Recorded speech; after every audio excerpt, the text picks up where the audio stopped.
Israel के प्रधानमंत्री Benjamin Netanyahu इस वक्त अमेरिका में है और उनकी मुलाकात अमेरिका के राष्ट्रपति जो बाइडेन से होने वाली है। लेकिन इस बीच यमन के यूथी विद्रोहियों ने ऐसा प्लान बनाया है जिसके बाद इजरायली सेना के हेडक्वार्टर में अलार्म बजने लगा है। देखिए इसी पर स्पेशल रिपोर्ट।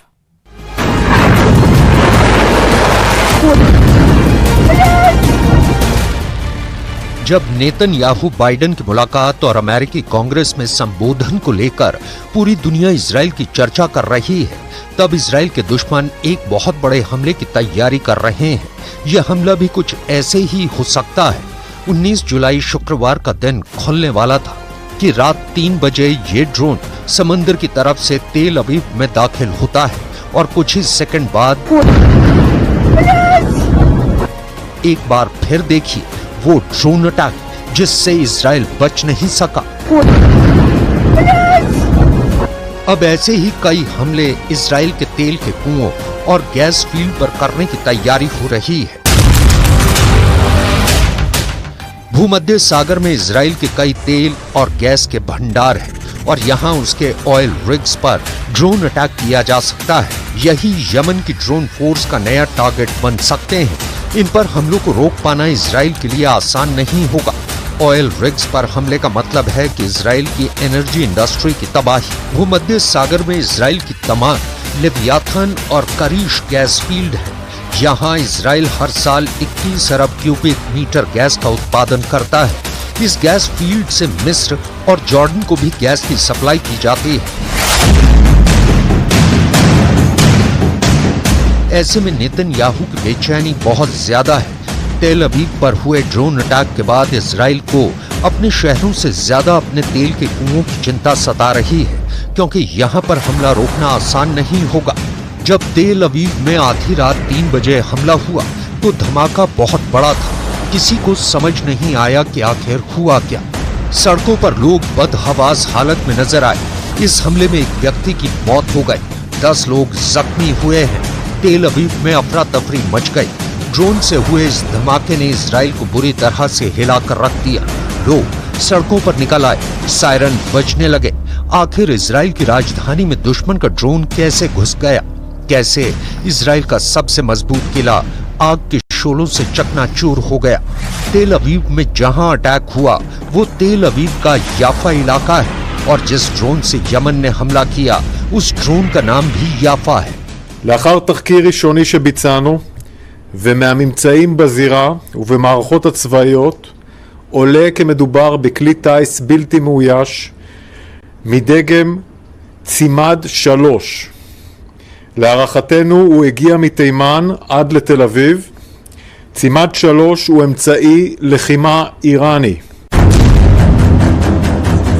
याफा ड्रोन के बारे में कहा जा रहा है कि ये ईरान से मिले ड्रोन की नकल है। इसका असली नाम समद 3 है। इस ड्रोन की रेंज 2000 किलोमीटर है। अब इस ड्रोन का रूट देखिए जिसने इजराइल को चौंका दिया। ये ड्रोन लाल सागर के ऊपर से होते हुए सुएज नहर के ऊपर से गुजरा। नीचे अमेरिका के बड़े बड़े वॉरशिप देखते रह गए। कोई उस ड्रोन को ट्रैक नहीं कर पाया। इसके बाद ये ड्रोन भूमध्य सागर की तरफ से इजराइल में घुसा। इजराइल के बड़े बड़े रेडार इस ड्रोन को ट्रैक नहीं कर पाए और फिर तेल अवीव में इस ड्रोन ने अपने टारगेट पर बड़ा धमाका किया। 2000 किलोमीटर की रेंज वाले ड्रोन का मतलब है कि यमन के हूथी विद्रोही इजराइल को आसानी से निशाना बना सकते हैं, चाहे वो इसके शहरी इलाके हों, चाहे वो उसके ऑयल रिग्स हों या फिर इजराइल के बंदरगाह। हूथी विद्रोहियों के टारगेट पर इजराइल के जो बड़े बंदरगाह हैं उसमें हाइफा और एलात पोर्ट सबसे आगे हैं। हाइफा का बंदरगाह भूमध्य की तरफ है, जबकि एलात बंदरगाह दक्षिण में अकबा की खाड़ी यानी लाल सागर की तरफ खुलता है। यमन के इन दोनों पोर्ट्स पर हमले की न सिर्फ धमकी आती है बल्कि हूथी विद्रोही इन दोनों पर मिसाइल से हमला भी कर चुके हैं। हालांकि इजराइल ने एयर डिफेंस सिस्टम के जरिए इन हमलों को नाकाम करने का दावा किया है। जिस इजराइल की ड्रोन टेक्नोलॉजी ने पूरी दुनिया में नाम कमाया, अब उसी इजराइल पर उसके दुश्मन के ड्रोन कहर बनकर टूट रहे हैं। इजराइल को पता चल गया है कि इस हमले के पीछे यमन है और वहीं से ड्रोन उड़कर इजराइल तक पहुंचा है।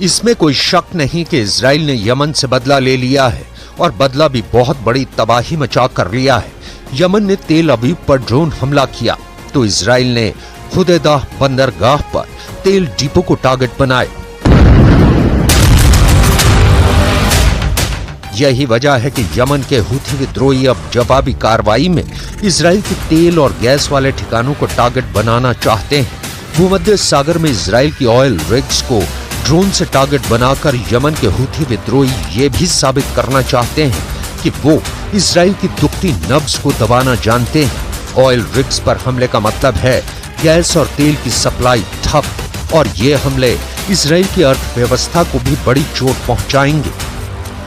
एक ड्रोन कैसे युद्ध के दायरे को 10 गुना बढ़ा सकता है, ये यमन के याफा ड्रोन ने साबित कर दिया है। खतरे की घंटी संयुक्त राष्ट्र में भी लगातार बज रही है। I can tell you that the Secretary General condemns today's deadly drone attack in Tel Aviv, for which the Houthis in Yemen claimed responsibility. This attack resulted in a death and several injuries. He sends his heartfelt condolences to the victims and their families. युद्ध का नया खतरा किस level पर पहुंच चुका है, ये आप यूएन से आए अलर्ट को देखकर समझ सकते हैं। याफा जैसे ड्रोन से ये मुमकिन है क्योंकि इससे पहले इजराइल का एयर डिफेंस नेटवर्क इसे रोकने में नाकाम साबित हुआ है। ऐसे कई हथियार यमन के हूथी विद्रोही अपनी परेड में दिखाते रहे हैं। इन सभी पर ईरान की छाप लगी हुई है। इस बात से तो ईरान भी इनकार नहीं करता, चाहे वो बैलिस्टिक मिसाइल हो, क्रूज मिसाइल हो या फिर ड्रोन। हूथी विद्रोहियों के पास बहुत से ऐसे हथियार हैं जो उसे ईरान के जरिए ही मिले हैं। यमन के हूथी विद्रोहियों को ईरान का समर्थन इजराइल का दूसरा बड़ा खौफ है। इजराइल का डर इस हमले से और ज्यादा बढ़ गया है क्योंकि हूथी विद्रोहियों की याफा ड्रोन ने इजराइल के एयर डिफेंस नेटवर्क को खिलौना साबित कर दिया है। यही वजह है कि तेल अवीव पर अटैक के बाद अमेरिका पहुंचे बेंजामिन नेतन्याहू सीज फायर की बात कर रहे हैं। हमास पर बमबारी नहीं बल्कि उस पर दबाव डालने की बात कर रहे हैं। इस वक्त हमास के कब्जे में 120 इजरायली बंधक हैं और इस बात ने नेतन्याहू को काफी बेचैन किया हुआ है। אנחנו נחושים להחזיר את כולם. התנאים להחזיר אותם מבשילים, ונתנו פשוט שאנחנו מפעילים לחץ מאוד מאוד חזק, מאוד חזק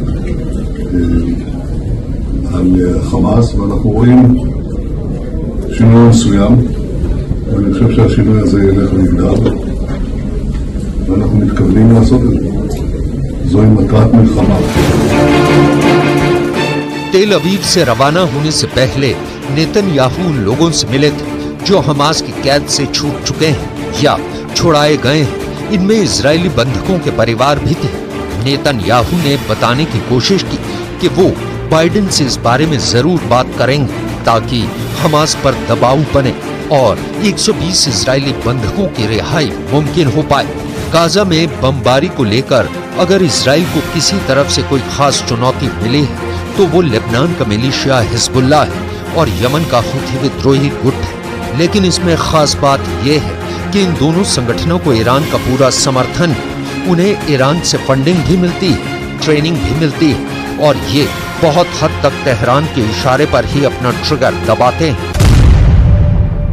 इजराइल पर हमास के हमले के 9 महीने पूरे हो चुके हैं। गाजा पर इजराइल के ऑपरेशन के भी 9 महीने पूरे हो गए हैं। 9 महीनों की तबाही का दौर ऐसा चला कि युद्ध का एपिसेंटर अब गाजा से निकलकर इजराइल और लेबनान बॉर्डर के साथ साथ यमन और लाल सागर में पहुंच चुका है। यमन के तेल गोदाम में लगी आग अब भी जल रही है। इसी जगह पर इजराइल के फाइटर जेट्स ने बम गिराए थे और फिर लगा कि जैसे पूरा हुदैदा बंदरगाह जलने लगा। यमन को भी पता चल गया है कि हूथी विद्रोहियों के हमले के बाद जिस तरह से इजराइल ने अटैक किया है उससे युद्ध गाजा से निकलकर अब उसकी जमीन पर पहुंच गया है।